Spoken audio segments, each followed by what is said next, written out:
मीरगंज के ठिरिया बुजुर्ग में स्थित राधा कृष्ण मंदिर पर चल रही श्रीमद्भागवत कथा के चौथे दिन कथा में कथा व्यास आचार्य श्री ब्रजभूषण जी ने भक्त प्रहलाद वावन अवतार की कथा, समुद्र मंथन राम अवतार की कथा, श्री कृष्ण जन्म की कथा सुनाई।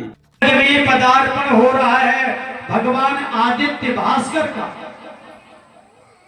आदित्य कहते हैं भास्कर सूर्यदेव को। और निकट पहुंचे बलि ने विचार किया सूर्यदेव नहीं तो चंद्रदेव अवश्य निकलेंगे। इतनी में वामन भगवान बलि की और निकट पहुंच गए, माला हाथ में पकड़े, जब चल रहा। क्या करे, अतिथि देवो भव, बलि दौड़ा।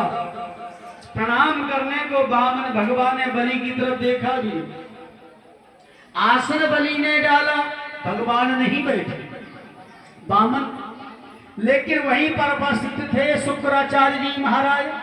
शुक्राचार्य कहते हैं कि बलि यदि कोई साधक साधना को साधे हुआ है तो उसमें विक्षेप नहीं करना। यदि इनकी माला पूरी हो जाए क्या कि अगर भिक्षा अगर लाकर के देने में समर्थ हो तो हमारे आदेश का पालन करो। आज हमारी बड़ी प्रबल इच्छा है कि एक बार कैसे भी लाओ, तीनों लोगों की भिक्षा ला करके मुझे।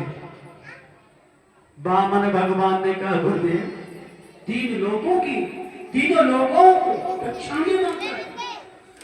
बृहस्पति जी कहते हैं बस यहाँ चेला गुरु का आदेश है। वामन भगवान ने स्वीकार कर लिया। अब वामन भगवान ने तैयारियां की। इधर जो है राजा बलि यज्ञ पर यज्ञ कर रहा था और यज्ञ में वामन भगवान का पदार्पण होता है। बलि ने दूर से दृष्टि डाल करके जब वामन भगवान को देखा तो बलि विचार करता है आज हमारा बड़ा पुरुष लेकर के आता है अपनी पत्नी कयाधु से कहा कि कयाधु एक पात्र में विष घोलो और विष घोल करके प्रहलाद को पिलाओ।